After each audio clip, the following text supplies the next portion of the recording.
بہت مختصر سے طریقے سے رسول پاک علیہ الصلاۃ والسلام نے جہاں دخل الجنہ ایک عمل کو ذکر فرمایا، بعد میں فرمایا دخل الجنہ، جو یہ کام کرے گا وہ جنت میں جائے گا، ان تمام اعمال کو اہتمام کے ساتھ اپنی زندگی کا معمول بنا لینا چاہیے،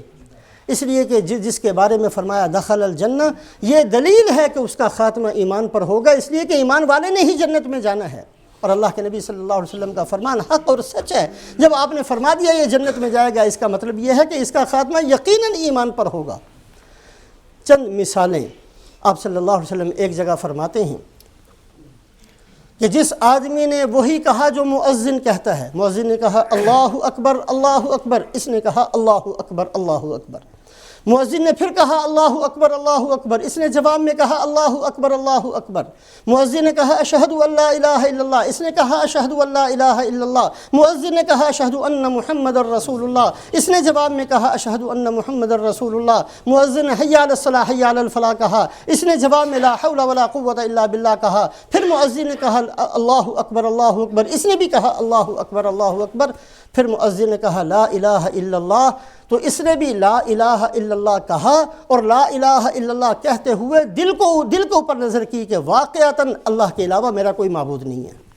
یہ کہتے ہوئے دل کو بھی سمجھایا کہ واقعی اللہ کے علاوہ مجھے کوئی نہیں پالتا، مجھے پالنے والا، میری ضرورتیں پوری کرنے والا، میری عزت اور میری ذلت کا مسئلہ صرف اللہ کے ہاتھ میں ہے، یہ جواب دیتے ہوئے لا الہ الا اللہ کہتے ہوئے دل کے اوپر بھی نظر کی، جس بندے نے یہ عمل کیا فرمایا دخل الجنہ، یہ آدمی جنت میں چلا جائے گا۔ چھوٹا سا عمل ہے، زندگی کا معمول بنا لینا۔ رسول پاک علیہ الصلاۃ والسلام فرماتے ہیں، حضرت انس رضی اللہ تعالیٰ عنہ فرماتے ہیں، یہ بھی لمبی روایت ہے، انس ابن مالک فرماتے ہیں کہ آپ صلی اللہ علیہ وسلم کی خدمت میں دیہاتی لوگ آیا کرتے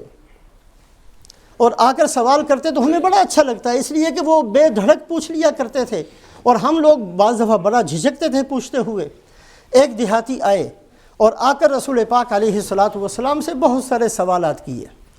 زمین کس نے بنائی، آسمان کس نے بنایا، پہاڑ کس نے بنائے، بہت ساری باتیں وہ پوچھتا رہا اور آپ صلی اللہ علیہ وسلم جواب دیتے رہے۔ اخیر میں اس نے جو ہے لا الہ الا اللہ، آپ صلی اللہ علیہ وسلم نے فرمایا اس نے لا الہ الا اللہ پڑھ لیا اور جاتے ہوئے کہنے لگا واللہ والذی بعثک بالحق لا ازید علیہن ولا انقص منہن،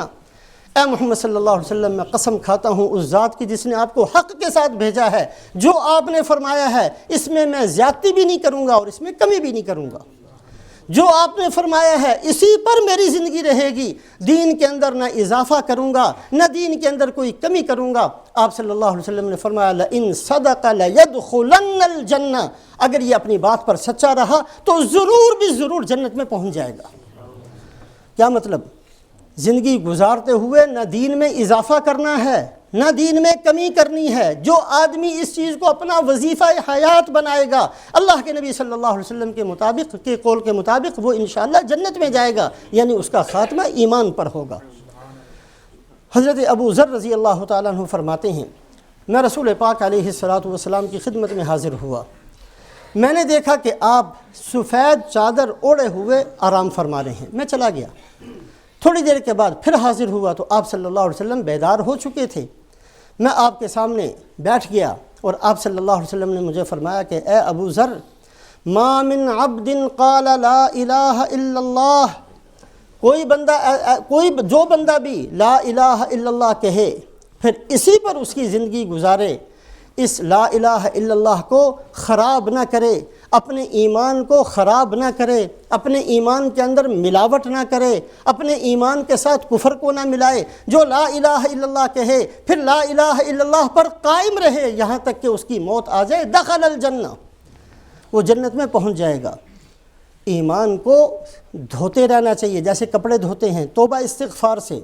ہم میں سے ہر آدمی ایمان کے ساتھ گناہوں کے انبار اپنے ساتھ رکھتا ہے، لیکن اللہ پاک کے سامنے آنسو بہاتے رہنا، توبہ استغفار کرتے رہنا، اس سے جو ایمان کے اندر ملاوٹ ہوتی ہے اللہ پاک اس کو معاف فرماتے رہتے ہیں۔ جو آدمی لا الہ الا اللہ کہے، لا الہ الا اللہ پر قائم رہے یہاں تک کہ اس کی موت آ جائے، دخل الجنہ، وہ جنت میں پہنچ جائے گا۔ حضرت ابو ذر غفاری رضی اللہ عنہ فرماتے ہیں کہ میں نے بڑا حیران ہو کر پوچھا وَإِن سَرَقَ وَإِن زَنَا یا رسول اللہ، اے اللہ کے رسول، اگرچہ اس نے چوری کی ہو، اگرچہ اس نے زنا کیا ہو، پھر بھی وہ جنت میں چلا جائے گا؟ آپ نے فرمایا ہاں پھر بھی جنت میں چلا جائے گا۔ کہتے پھر میں نے دوبارہ پوچھا وَإِن سَرَقَ وَإِن زَنَا، چونکہ حیرانگی بہت تھی، اتنا بڑا جرم کرنے کے بعد بندہ کیسے جنت میں چلا جائے گا؟ آپ نے فرمایا ہاں، اگر ایمان موجود تھا، ایمان کو گناہ ہوتے رہے، توبہ کرتا رہا، دھوتا رہا، صاف کرتا رہا، ایمان کی نگرانی کرتا رہا تو وہ جنت میں پہنچ جائے گا۔ 3 دفعہ میں نے پوچھا وَإِن سَرَقَ وَإِن زَنَا وَإِن سَرَقَ وَإِن زَنَا وَإِن سَرَقَ وَإِن زَنَا، تینوں دفعہ آپ نے فرمایا ہاں پھر بھی وہ جنت میں چلا جائے گا۔ دخل الجنہ کے لفظ یہ بہت لمبا ایک باب ہے۔ اللہ کے نبی صلی اللہ علیہ وسلم نے جن جن اعمال صالحہ پر دخل الجنہ فرمایا، ان کو تلاش کر کے اپنی زندگی کا حصہ بنانا، اس کو اپنی زندگی کا معمول بنا لینا، اور اس نیت سے کہ اللہ کے نبی صلی اللہ علیہ وسلم فرماتے ہیں دخل الجنہ، یہ دلیل ہے اس بات کی کہ انشاءاللہ خاتمہ ایمان پر ہوگا۔ ہمارے استاد ہیں مولانا احسان الحق صاحب، وہ فرمانے لگے کہ ایک دفعہ میں ایک دیہات میں گیا، 7-8 سال کا چھوٹا سا معصوم سا بچہ، وہ بڑے ادب سے، جیسے بڑے بزرگوں کو ساتھ ملتے ہیں، بڑے ادب سے، بڑے احترام سے آیا، سلام کر کے 2 زانوں ہو کر بیٹھ گیا۔ میں بڑا حیران تھا کہ عام طور پر تو بچوں کو ان چیزوں کا نہیں پتہ ہوتا، بڑے ادب سے بیٹھ گیا۔ تو ہمارے استاد فرماتے ہیں میں نے اسے پوچھا کہ بیٹا کیا کرتے ہو؟ کہا جی حفظ کرتا ہوں۔ بہت ساری باتیں میں نے پوچھا بیٹا کوئی دعائیں بھی یاد ہیں؟ کہا جی ہاں دعائیں یاد ہیں۔ تو فرمانے لگے کہ میں نے پوچھا کہ اچھا بتاؤ سونے کی کون سی دعا ہے؟ تو اس نے کہا جی سونے کی 3-4 دعائیں اس نے پڑھی، اخیر کے اندر یہ دعا بھی پڑھی اللہم اسلمت نفسی الیک ووجہت وجہی الیک وفوضت امری الیک والجہت ظہری الیک رغبتا ورہبتا الیک لا ملجا ولا منجا منک الا الیک آمنت بکتابک الذی انزلت وبنبیک الذی ارسلت۔ آپ صلی اللہ علیہ وسلم نے فرمایا جو آدمی وضو کر کے دائیں کروٹ پر سوئے اور یہ دعا پڑھے، تو کہا جب اس نے یہ سارے دعا پڑھی تو میں بڑا حیران ہوا کہ عام طور پر بڑے بڑے صاحب علم لوگوں کو یہ دعا نہیں آتی، بوڑھوں کو نہیں آتی، کسی کو نہیں پتہ۔ یہ چھوٹا سا بچہ ہے، اتنی بہترین دعا اس نے یاد کی اور بالکل زبر زیر کی غلطی کے بغیر اس نے سنائی۔ تو فرمانے لگے میں نے اس سے پوچھا کہ بیٹا تجھے پتہ بھی ہے کہ اس دعا کے پڑھنے سے ملتا کیا ہے؟ کہا جی ہاں مجھے پتہ ہے۔ آپ صلی اللہ علیہ وسلم نے فرمایا جو یہ دعا پڑھ کر سو جائے، اگر رات کو اس کی موت آ گئی تو اس کا خاتمہ ایمان پر ہوگا، ان مت مت علی خیر وان اصبحت اصبحت خیرا، اور اگر وہ صبح جاگ گیا تو اس کا ایمان پھر بھی سلامت رہے گا۔ تو مولانا فرماتے ہیں کہ میں بڑا حیران ہوا، میں نے کہا کہ تجھے ساری باتیں کس نے بتائی ہیں؟ کہا جی میری امی جان نے بتائیں۔ جب مائیں ایسی ہوں تو بیٹے ایسے ہی پیدا ہوتے ہیں۔ مائیں آج بدقسمتی ہے، ہماری ماؤں کو ایکٹروں کے سب کے نام پتہ ہیں، بے حیا بےہودہ قسم کی ساری چیزوں کو جانتی ہیں، نہیں پتہ صحابہ کا نہیں پتہ، صحابہ کے کارناموں کا نہیں پتہ، ائمہ کرام کے کارناموں کا نہیں پتہ، نبی صلی اللہ علیہ وسلم کے اوپر جانثار کون کون تھے نہیں پتہ، آپ کی زندگی کیا تھی نہیں پتہ، اور بچوں کو نہیں بتائی جاتی۔ ماضی قریب کے اندر ہمارے ایک بزرگ ابو الحسن علی ندوی رحمۃ اللہ علیہ انتقال ہو گیا۔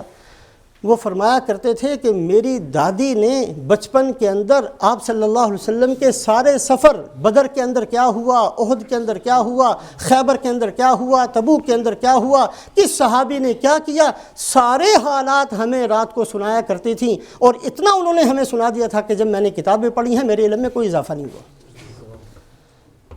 تو اللہ پاک آج ہمارے گھروں میں بھی ایسی صورت پیدا فرمائے کہ ہماری بچیاں جو مائیں بنتی ہیں ان کو بھی کچھ پتہ ہو۔ تو بہرحال رسول پاک علیہ الصلاۃ والسلام نے جن جن اعمال صالحہ پر فرمایا، جن جن اعمال صالحہ پر فرمایا دخل الجنہ، ان تمام اعمال صالحہ کو اپنی زندگی کا حصہ بنا لینا۔